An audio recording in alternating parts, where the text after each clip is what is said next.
आबा पुन्हा मेलं पुन्हा संघ नेलं. तर आमच्या जीवनावर गुदडी शिवून परपंच आम्ही उभा केला. रामकृष्ण हरी सर्वांना. मी आज वारीच्या वाटेहून तुम्हाला काहीतरी स्पेशल दाखवणार आहे. माऊली ज्ञानेश्वर महाराजांचा आज निरास्नान आहे आणि आमची दिंडी नीरा नदीच्या थोडीशी पुढे येऊन थांबलेली आहे. आम्ही आता जेवण करून विश्रांती घेणारच होतो, पण त्याआधी मला तुम्हाला काहीतरी सांगायची इच्छा झाली. माझ्या पाठीमागे ही जी मंडळी आहेत ना, ही या घरांमध्ये राहणारी मंडळी. घर म्हणजे छोट्या छोट्या झोपड्याच आहे. तर या झोपड्यांमध्ये राहणारे मंडळी सगळी इथली कुटुंब ही लोक गोदड्या शिवून आणि त्या गोदड्या विकून त्यांचा उदरनिर्वाह करतायत.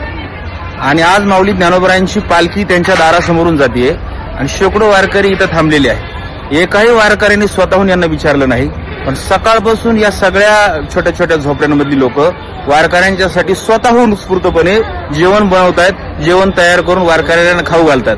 प्रश्न गरिबीचा नाहीये, प्रश्न श्रीमंतीचा नाहीये, प्रश्न दानतीचा आहे. आपली दानत किती मोठी आहे त्यानुसार आपली श्रीमंती ठरत असते. आपण त्यांच्याशी ना थोडंसं बोलूया, चला. मग आम्ही काय परंपरा, कोणी 4 पायऱ्या घेतल्या, कोणी 5 पायऱ्या बाजरी घेतली, कोणी मिरची आणल्या, कोणी आपलं तेल मसाला आपलं गोदड्याशिवाय 8 दिवस झाले का पालखी यायची म्हणून 8 दिवस बाहेर लांब लांब साताऱ्यापर्यंत गोदड्याशिवाय जात्यात.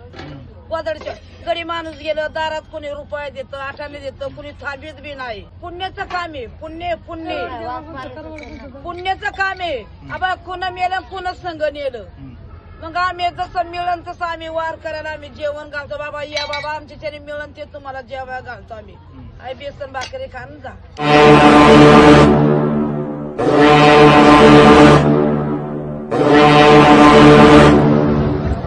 इथं झोपडीमध्ये भांडण होतं, तर आमच्या जीवनावर गुदडी शिवून परपंच आम्ही उभा केला. तर लोक दिंडी अशा मोकळ जाते.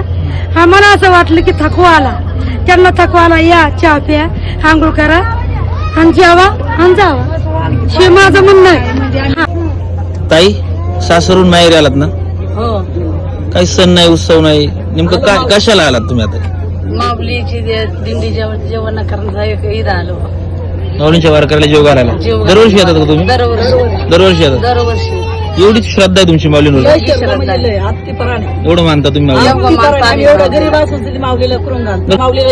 आम्ही गोदड्या शिवून येतो, 2 रुपये मागे टाकतो माऊलींसाठी. ते आम्ही सामान सुमान आणतो, माऊलीला घालतो. आम्ही 2 वारकरी यावं, आमच्या हाताने 2 घास खावा अशी आमची अपेक्षा आहे.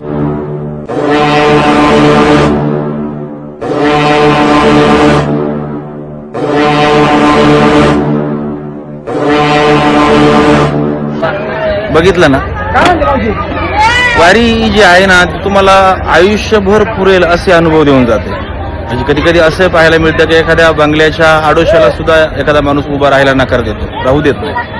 पण हे माझ्या पाठीमागे बाबा झोपडीत राहणारी लोक आहेत, झोपडीत. आणि गोदाड्या विकून शिवून त्या विकून किती पैसे मिळतात.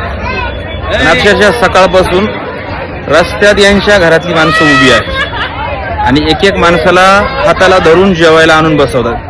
पिठलं, भात, भाकरी, सुंदर स्वादिष्ट जेवण त्यांनी बनवलेलं आहे. माणसाची श्रीमंती जी आहे ना ती त्याच्या दातृत्वातून दिसत असते. आणि या लोकांनी आज सिद्ध केलंय की आम्ही झोपडीत जरी राहत असलो ना तरी आमच्या इतकं कुणी श्रीमंत नाही. माऊलीचा सोहळा सुरू आहे, अशी श्रीमंती माऊलींनी सगळ्यांच्या पदरात घालावी, अगदी तुमच्या आणि माझ्या सुद्धा. रामकृष्ण.